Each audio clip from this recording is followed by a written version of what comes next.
even in our education system, the assumption is that those who do even visual arts are not there. That brilliant. Yeah, brilliant people. But that's not true. It's not true. So why is it so? Why do we have that perception of them? And if it's a perception and not a reality, how come, for example, when I invited people to join us this morning, they failed to turn up? How come you take your car to a mechanic? He does something, and along the line, you know, then along the line, you realize that me jabi also boot we crowd the who like you will say you're indirect. We've created it. We have created that problem. We have created it so, and we've perpetuated it, and it has become part of the system that we have.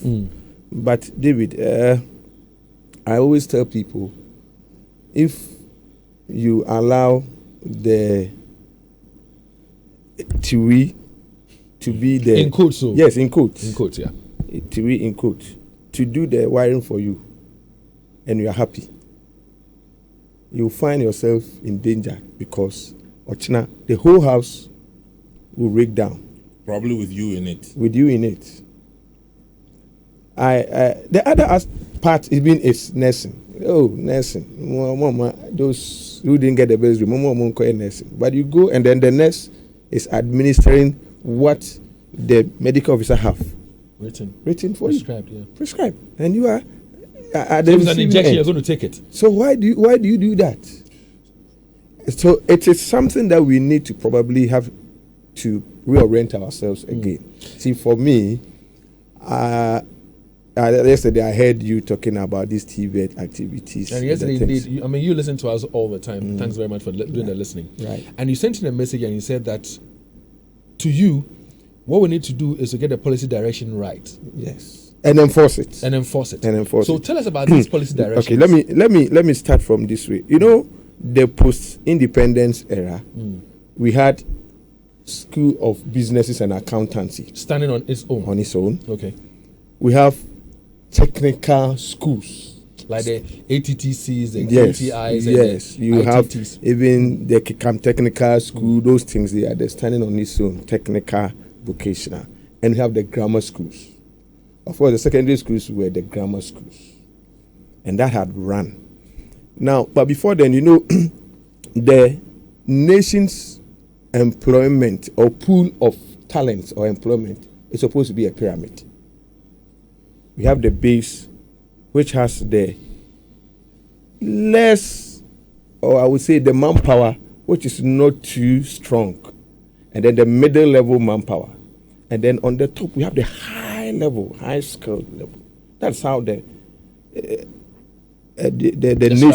nation's employable structure should be. So we have a large pool who are more or less the lower level, and then we have the middle level. And so at any point in time, you need to look at what numbers are you producing for these areas. And if the middle level are the ones that are propelling the nation, then definitely you need to make sure that at any point in time you have a large number. Okay. And the TVETs, vocational, are the middle level. Yeah, the middle level. Yes. Okay. And they propel the economy, the growth of that. So when you move all these to grammar schools, then you are turning the pyramid upside down. Where you are going high level manpower, being the top large. And then the middle and the lower level, just slow, they are the tip down. And that is how our economy had been in the last 20-something years. Okay. So at a point, and maybe let me bring in this part, because I was the former Director General of NACA. And NACA is the National Council for Curriculum and Assessment. National Council for Curriculum and Assessment. Yeah. That's NACA. So he was the former Director General for NACA. Yeah. We were charged to review this senior high school activity. And thankfully, the government's policy now is to now have TVETs running on its own. If the TVETs are running, it means that now we are now going to have the middle level manpower running. If that is so, then the grammar should also stand its own, decouple it.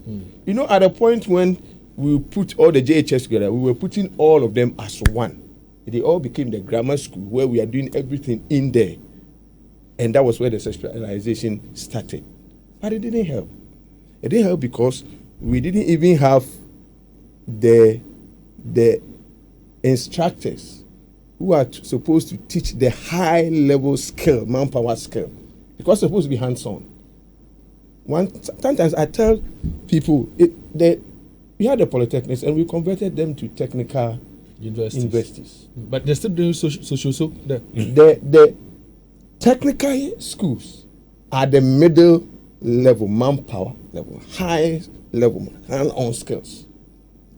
And it is developed in such a way that even their instructors should be hands-on. People who are in the industry. People on the field. On the field. From the direct experience. Yes. Not people who are PhD holders who have studied from books. No. Okay. You can be a PhD holder, but you have your skill. It doesn't matter. Okay. And, you know, in other parts of the world, those technical institutions, those instructors, they already have their firms. And they bring that experience into the classroom. So that the students are trained hands-on.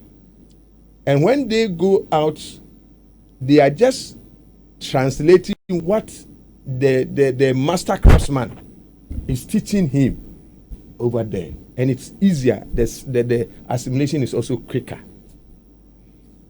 Unfortunately, we now have, technical universities, PhDs, MPhils, whatever, who have not even been into the industry, and they are training them. And so this TVET, in the last 3 or 4 years, the enrollment of TVET has... Yes, it's not some... Because now people realize that there should be that hands-on. The children feel that they have to be hands-on. Indulge me, let me ask you a few questions. So,